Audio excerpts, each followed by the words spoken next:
2 seed St. John's men's basketball lost to 10 seed Arkansas 75 to 66. So what exactly happened? I apologize for looking down because I cannot memorize all this stuff.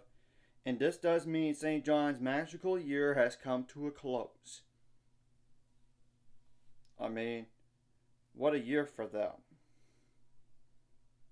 They won the Big East regular season title and postseason title. They finished at 31-5, while John Calipari is going to a Sweet 16 under a new college in Arkansas. And let's just say that they were not supposed to do that this year, like potentially, because they started 0-5 in the SEC, and to bring them to a Sweet 16, that's very impressive. And I give them props and the players props for that. And Arkansas is 22-13 on the year. They will play the winner of the Drake and in the Texas Tech game, which actually St. John's was favored by 6.5 in this game, though it opened at 7.5. And this was essentially a home game for St. John's, just being honest, because it's closer in vicinity. I mean, Providence, Rhode Island. And granted, I know the Big East still has Creighton and UConn left, but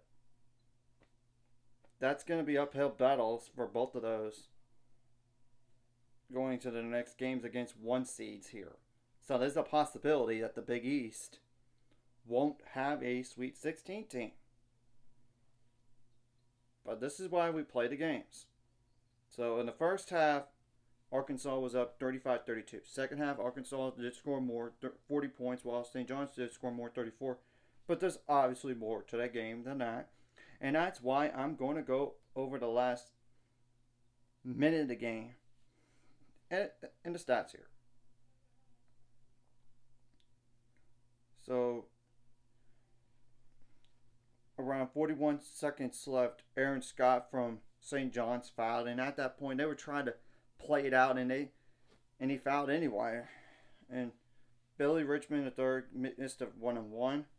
Zuby Ejiofor got the offensive board. And Davion Smith missed a 3 around 36 seconds left. And it was 70-64, by the way. Billy Richmond III got the defensive board, and John L. Davis did turn the ball over around 29 seconds left. Which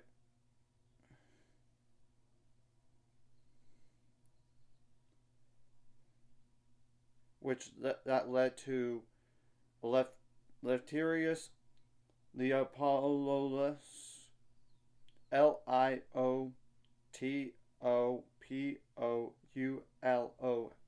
apologize if I butchered that. And Zuby Ejiofor got the offensive rebound in 20 seconds left, and he dunked it to make it 70-66. And Aaron Scott fouled around 19 seconds left, and Carter Knox went to the line for Arkansas and made both free throws to make it 72-66. Davion Smith turned the ball over, and a foul was called on Lefteris. Same guy I tried to pronounce earlier, around 12 seconds left. Then John L. Davis went to the line, made both free throws to make it 74-66.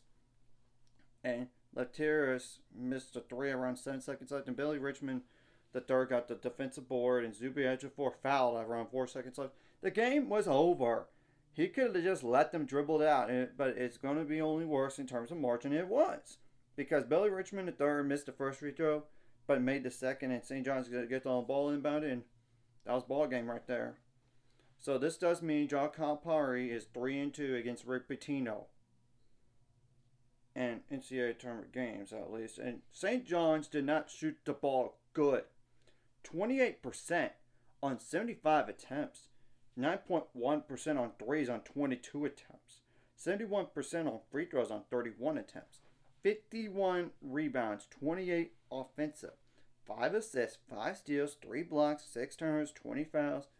How many points off the bench? 4 plus 3, that's 7 plus 13, that's 20 points off the bench. And 2 double-digit scores combined for 36 points. And then non-double-digit scores have combined for, 9 plus 7, that's 16. So they couldn't make enough shots in general, and they're not a great three-point shooting team.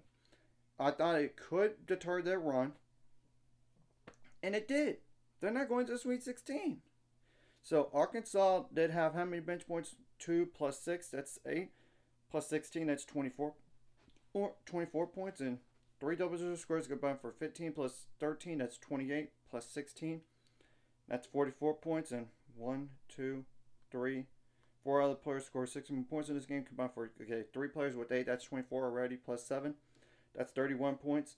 And Arkansas shot the ball better from the field, 42.9% from the field on 63 attempts. 63 attempts and 10.5% on threes on 19 attempts. So they're not a great 3-point shooting team necessarily. So I don't know why St. John's didn't pack it in more in the paint. Just being honest, 70.4% on free throws on 27 attempts, 45 rebounds, 16 offensive, 10 assists, 5 steals, 7 blocks, 9 turnovers, 24 fouls. Now I'm going to go with the points on turnovers, points in the paint, and fast break points as well. And points on turnovers did favor St. John's 18-13. Fast break points did favor Arkansas 11-5. Same thing goes for points in the paint. Arkansas 46-38. So like I said, Texas Tech or Drake will play Arkansas next. While St. John's, your season is done. And how many players are definitely going to leave in terms of seniors? Because you know there's no more COVID years. Unless you do have an injury. Of course. I mean, you do only have 3 seniors, and that's Kadari Richmond. That's a big loss. Aaron Scott and Devion Smith.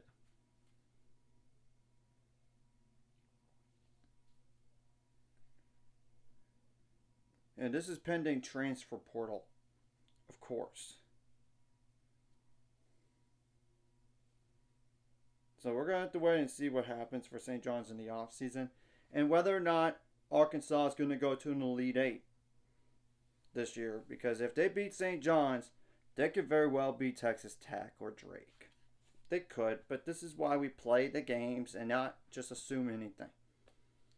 Because probably a lot of people in their brackets had St. John's going further, like an Elite 8, maybe Final 4 for some. Or just to make the Sweet 16. But to finish in the round of 32, probably not a lot of people had that. So anyways, if you like this content, hit the like and subscribe button. See you guys later. On the road to 800 subscribers, course ultimate goal is 1,000 or more. Some of my money to this course like video, comment video really helps YouTube algorithm. Some more people see it. Sharing the video does help as well. Some more people could watch. And if you're watching and not subscribed, hit subscribe button for the notification bell as well.